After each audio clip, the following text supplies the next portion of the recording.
Chicken, sambar, veg కూరలు అన్నీ నువ్వే వండేవా? అవునండి, నేనే వండా. ఇన్ని వెరైటీసా? అవును, అన్నీ నేనే కష్టపడి చేశా. సాంబార్ అదిరిపోయిందమ్మా. మీ అత్త కూడా ఎప్పుడు ఇలా చేయలేదు.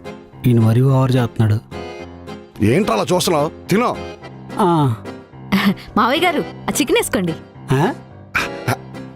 అన్నీ తింటానమ్మా, అసలేం కంగారు పడక్కర్లే. ఏంటండి చూస్తారు, మీరు కూడా టేస్ట్ చేయండి. ఉమ్, అమ్మయ్యా, కడుపు బాగా నిండిపోయిందమ్మా. నేను వెళ్ళి కాసేపు రెస్ట్ తీసుకుంటాను. నువ్వు కూడా తినమ్మా. ఉమ్. ఇదే చేసిందా? ఏదో తేడా కొడుతుంది. ఈ పెయింట్ లైట్లు ఏంటి గాల్లో ముగ్గులేస్తుంది? ఏయ్ ఏయ్,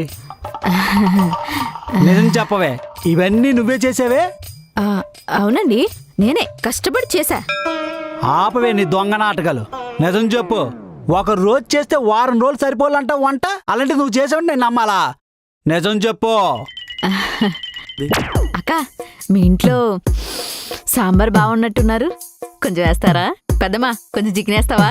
వదినా, కొంచెం కూరేస్తావా? అమ్మ దొంగ, వండుకున్నోళ్ళకి ఒక్క కూర, అడుక్కున్నోళ్ళకి 6 కూరలని నిరూపించావు కదే. నీ పరువు తీస్తున్నావు.